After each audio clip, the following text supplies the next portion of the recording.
On this episode, everything you need to know about the main tourist areas of this place, Niagara Falls. Let's go. Hello everyone and welcome to the Hometown Traveler. I'm your host Brian. Thanks for coming along on this journey as we take a look at all the sights and attractions you can find here in the beautiful Niagara region of Ontario, Canada. Today, it's all about Niagara Falls, the main tourist areas and what you can see when you're down here. So let's get started and take a look at the falls itself. That's this thing over my shoulder here. So let's begin with why we're here, Niagara Falls. Located almost right in the middle of the Niagara River between Lake Erie and Lake Ontario, Niagara Falls is the name given to what is actually three separate waterfalls. The long straight falls is the American Falls, so named because it is located completely in the United States. The thin falls is called Bridal Veil Falls, obviously because it looks like a bridal veil. And the granddaddy of them all, the Horseshoe Falls. Gee, I wonder how it got that name. So what's the big deal with Niagara Falls? They aren't the tallest waterfalls in the world, not even close. Well, actually, in any given minute, I said minute, around 6 million cubic feet of water goes over the brink and down into the Niagara Gorge. That's enough water to fill 70 Olympic-sized swimming pools every minute. Niagara is the highest volume waterfall in North America. That's why it is a sight you have to see at least once in your lifetime. The area where I'm standing right now is called Table Rock. As you can see behind me, it's kind of busy down here. And that's because this is where you'll get up close and personal with the Horseshoe Falls. This building is Table Rock House. Inside are a couple of attractions, a very large souvenir store, some fast food outlets, and a really good sit-down restaurant with the most amazing view of the falls. I'll do an episode all about Table Rock House, but right now this is just an overview. If you only have time to go to one area of Niagara Falls on a short visit, this is where you need to come.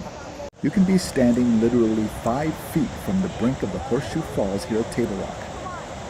Now a bit of a warning, if you suffer from any kind of vertigo or fear of heights, try to be a little careful when you're approaching the lookout right at the edge of the falls. It is an awesome sight, but it might overwhelm your senses a bit. But seeing the water rush over the brink at 25 miles an hour is absolutely amazing. By the way, it may be the clearest, sunniest day of the year and not a cloud in the sky when you come to the falls, but be prepared, you are going to get wet. No doubt about it. Whether it's on one of the up-close attractions or just walking down the parkway, the mist of Niagara Falls will follow you wherever you go. Changing wind patterns can push the mist backwards up the river right across Table Rock and as far as a kilometer downriver as well. And the mist is heavy, so be ready to cover up your electronics and children and so on. By the way, we have a saying here in Niagara Falls, it's not raining, it's just the mist. There's something else I want to warn you about, and it's a fairly serious one. See this sign? It's here for a reason. Enjoying the falls is great, but don't do anything to put yourself or others in danger. Do not climb on the railings to get that perfect selfie. People have lost their lives being foolish on the railing around the falls. One young lady wasn't doing anything particularly silly except standing on the wall in rain. And that's when a gust of wind grabbed her umbrella and literally pulled her into the river and over the falls to her demise. Unlike the boy who gets saved by the Man of Steel in Superman 2, it does not take 45 seconds to fall over Niagara Falls. Be smart when you're here. Keep both feet on the ground. Once you're done exploring Table Rock and the brink of the Horseshoe Falls, the next main tourist area that you want to check out is about a kilometer downstream right that way. Unfortunately, I'm already a little tired, so this is the Clifton Hill District. First off, at the base of the hill right here on the parkway still are two major attractions. This is the home of the Hornblower cruise ships, which take you right to the base of the falls, as well as the newest addition down here, the zip line. Again, this is just an overview on this episode. Detailed episodes on all the attractions we talk about here will be coming up in the future. And this is Clifton Hill, the street of fun at the falls as it is marketed. Here you will find everything you would expect in a major tourist city. Restaurants, museums, souvenir shops, attractions, hotels, a massive sky wheel, a new multi-level go-kart track, you name it, it's here on Clifton Hill. Across the top of the hill runs Victoria Avenue. It's a continuation of sorts, and it has more restaurants, souvenir shops, and attractions as well. I came to a quiet park in Niagara Falls because it's time to talk about the elephant in the room. If you've ever been here, or you're coming here, you're going to notice something. The Canadian side is highly developed. There are hotels and attractions and restaurants and attractions and viewing areas and attractions. The Canadian side has it all.